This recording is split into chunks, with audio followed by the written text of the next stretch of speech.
For Sunday, September 16th, you found the Georgia Gang. Topping our agenda today, the Southeast really is part of a full Florence. At the Atlanta airport, there could be two major changes coming. And in the governor's race, health care becomes front and center. Those are some of the stories we're following today on the Georgia Gang. From the Fox 5 studios, the Georgia Gang starts now. And we're glad you could be with us on this Sunday. We expect it to be a soggy one. The backlash of Hurricane Florence. Truth in journalism, we don't really know how bad it is over there in the Carolinas because we're taping in advance, but we know the storm has come ashore, and it is, to use the verb every weather person is using, it's crawling along the North Carolina coast. And it's a big one with the terrible flooding and whatnot.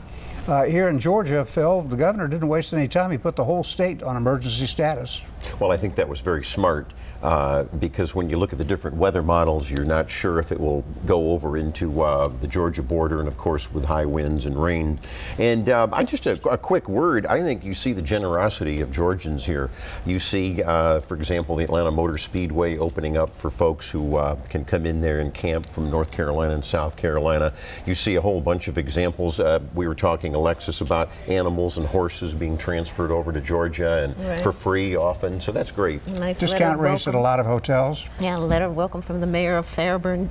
Oh yeah, and free Braves tickets. Not if you live in Cobb County. But if you're from someplace out of state. If you live from you North Carolina or South Carolina license.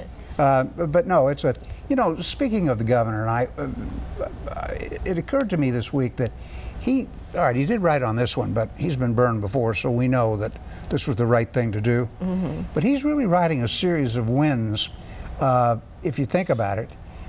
Those toll lanes that we talked about last week turned out to be a huge success. What was it, 18,000 people used them? And Theron, we had stories of commutes being cut from an hour to 28 minutes.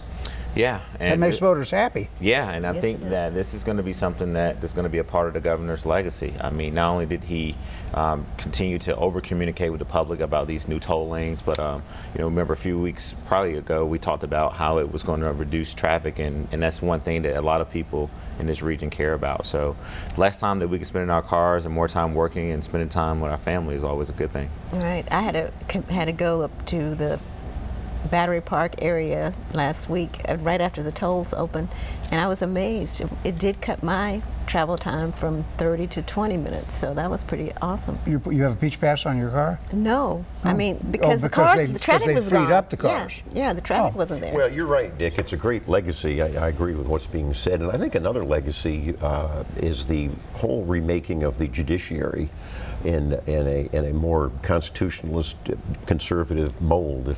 Well, he got three more names for the Georgia Supreme Court this week. That's right. That gives him a total of 10 to pick from. I don't know exactly what's going on there, but I am pretty happy they seem to be all conservatives. Well, Governor Perdue pick and Governor Deal picks have really got majorities on both the Court of Appeals and the Supreme Court. Well, in a matter of a little news scoop, I happened to see the governor at an event this week, and he was touting the inland port that we talked about in Murray County, which will take 55,000 container trucks off our expressways.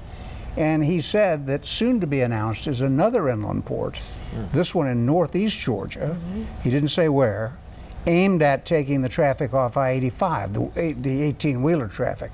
So we're remaking the transportation system with hardly anything being noted about it. I think it's fascinating. And without doing any new roads, too, right? Well, that's right, except lanes. There's some new lanes, but it's interesting. Another inland port, the 18-wheelers, we've talked over the years about having their own separate truckways for them to operate on. We've talked about different Atlanta bypasses. A second inland port might solve the problem while making Georgia continue to be prosperous because of the success of the Port of Savannah.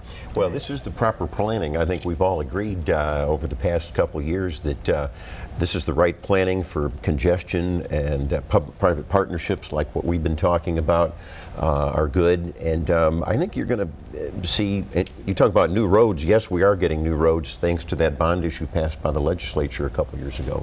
All right, one area of contention, however, and I think it's going to be very contentious depending on what a judge rules.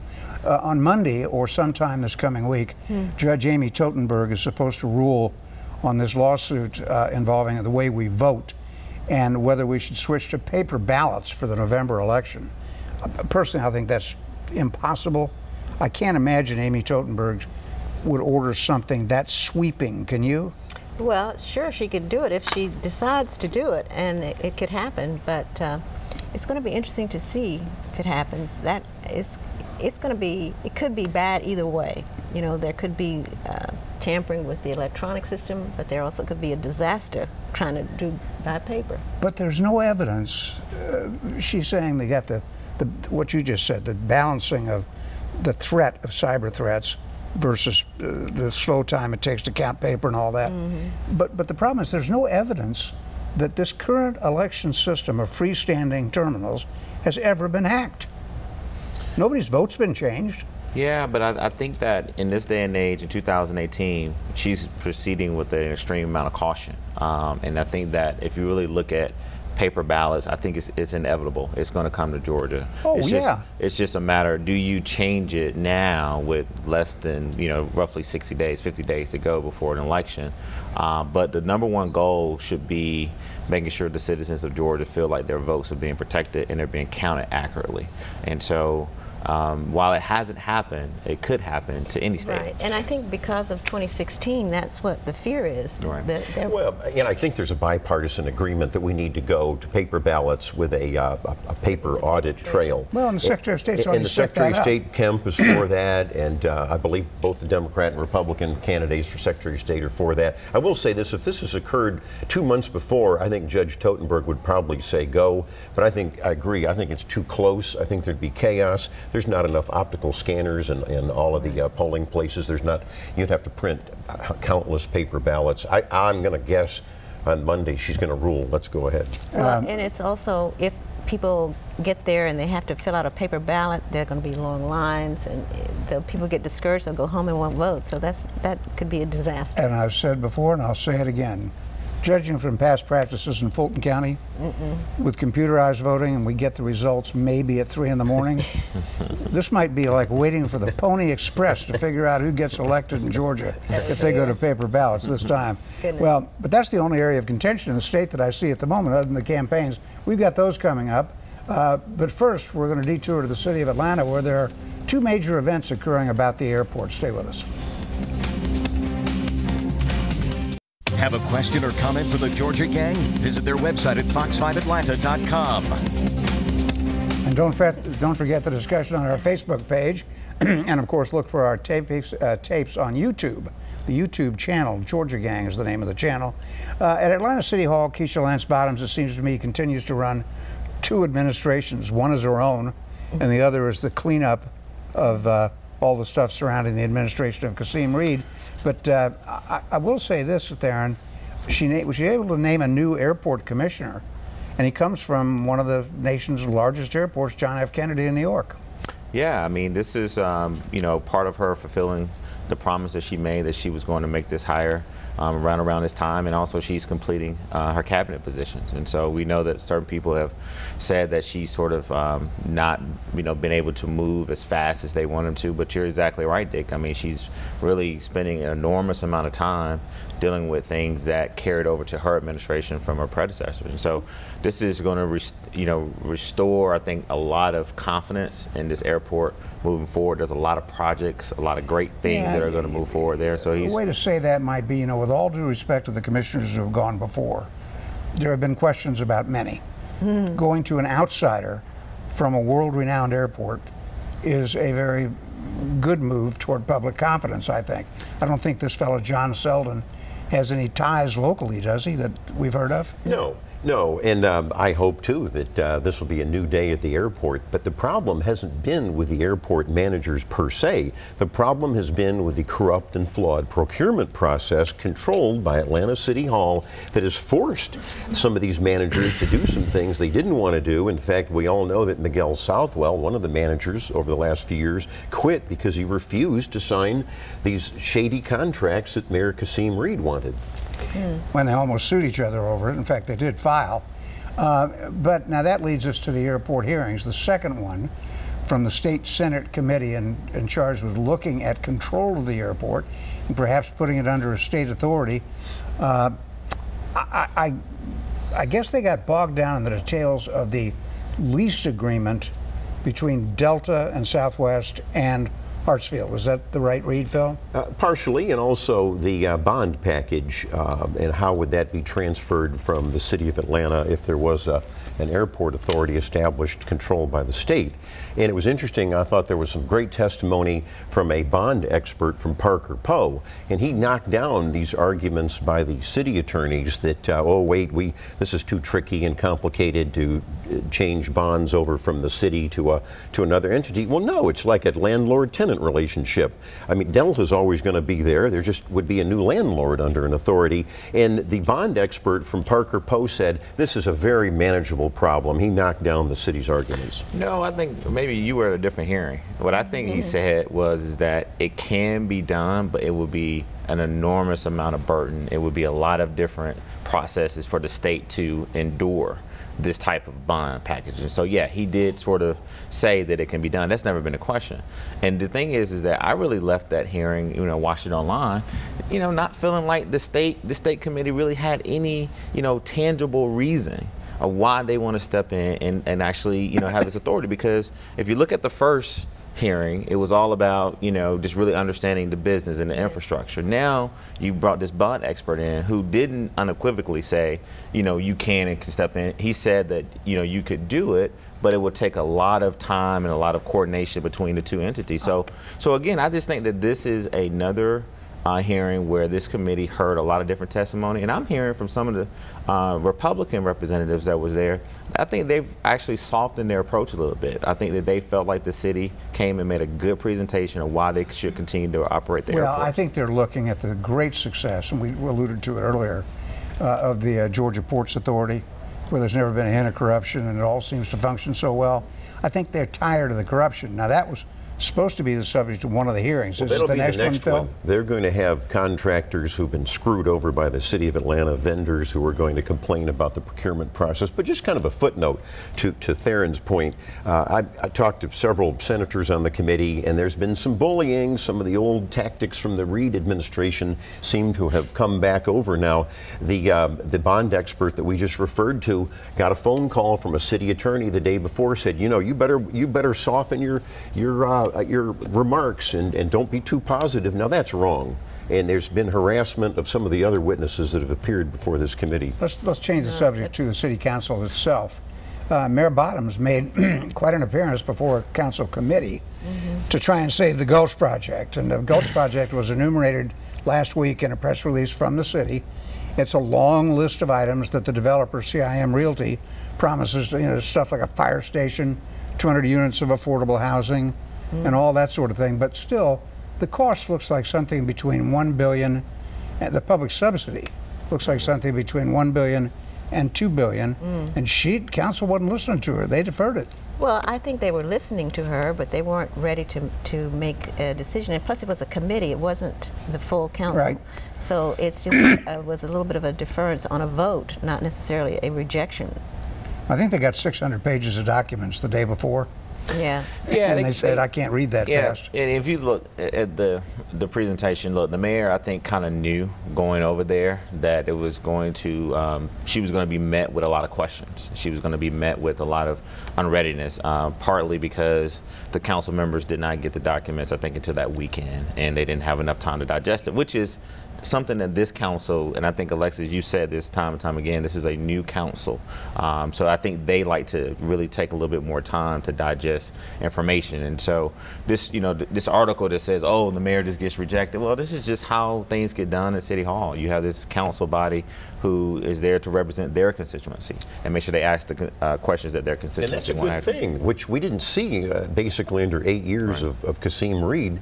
So it is better. It's much better to have debate and lots of it. And kudos to Councilman Matt Westmoreland for saying, I can't read all of these 600 pages, and I'm wondering if Mayor Bottoms has read all of these pages, frankly. I think it's good to pause. We got to get out, but very quickly, the GBI wrapped up its investigation of the Freedom of Information requests and the stonewalling, and turned it over to the Attorney General, and he hasn't made any recommendations and nothing really to add to the story until he decides, I guess, whether these are civil violations or if they rise to the level of criminal violations. And we'll find that out from the Attorney General coming up.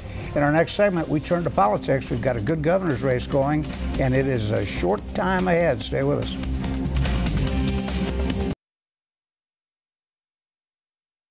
Have a question or comment for the Georgia Gang? Visit their website at fox5atlanta.com.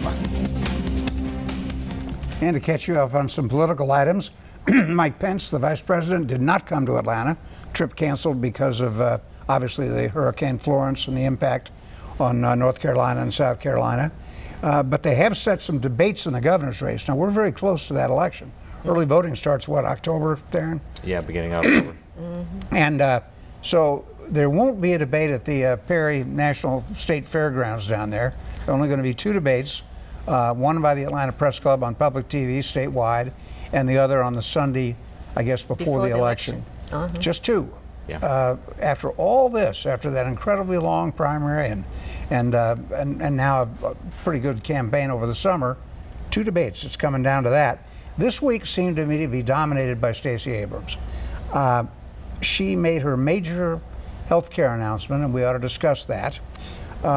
And Brian Kemp seemed quiet to me. Phil, is that a fair assessment?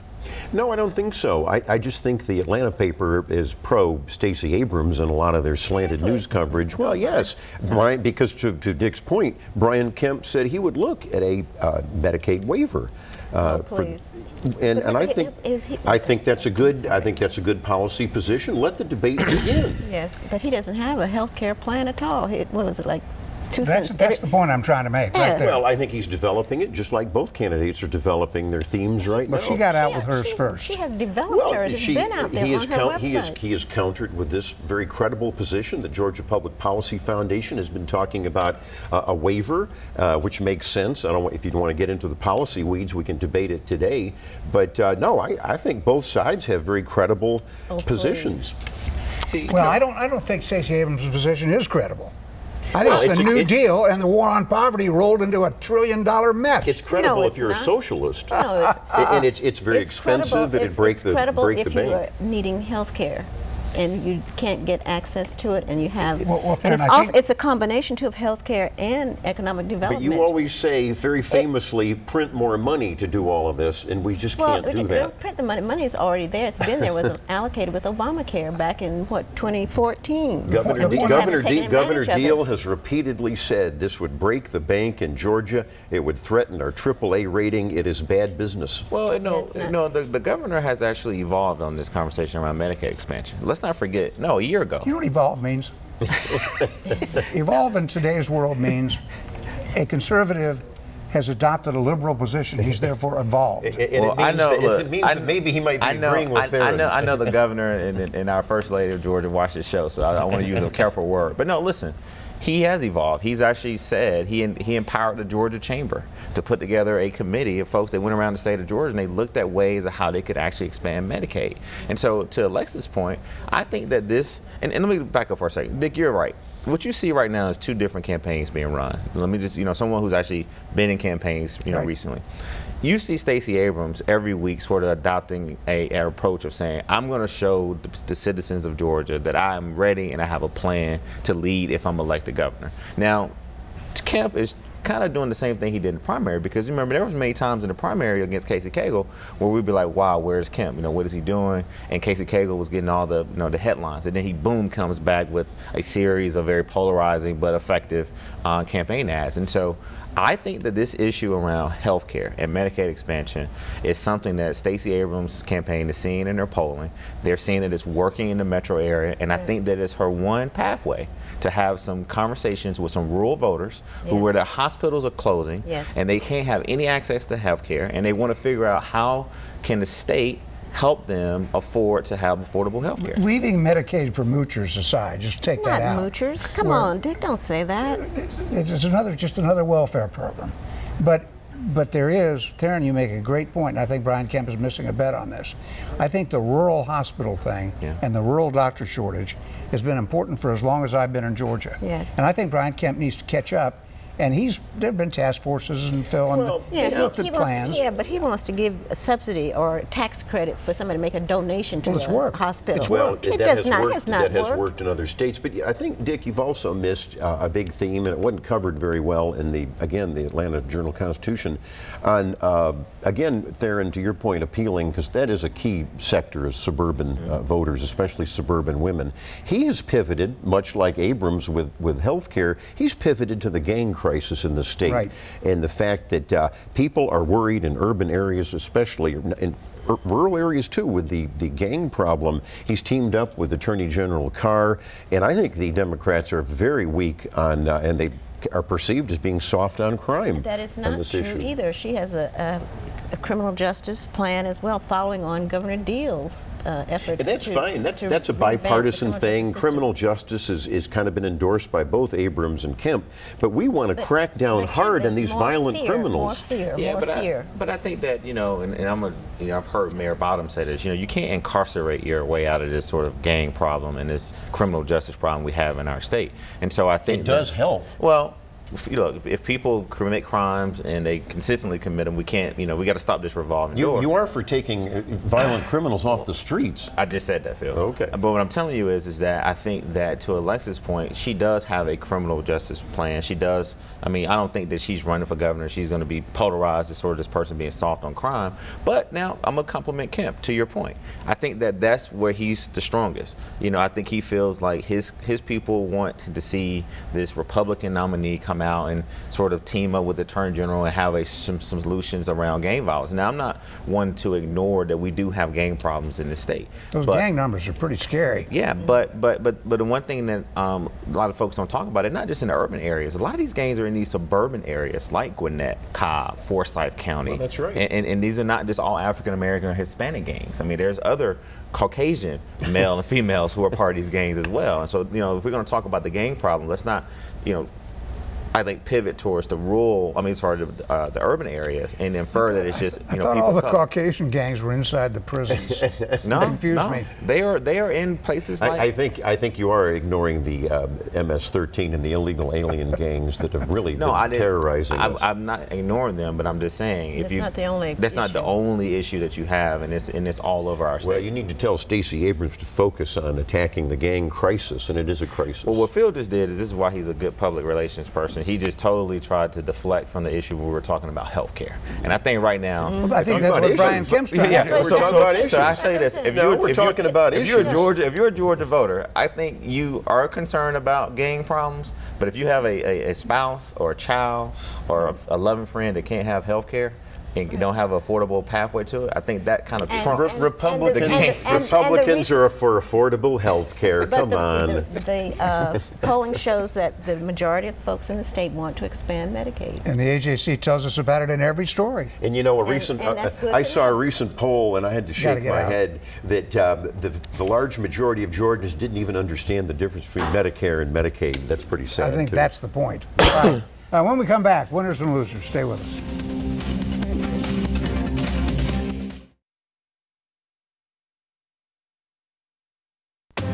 Time now for the week's winners and losers. And we'll have to put this segment on speed dial, so I'll go right to you, Phil.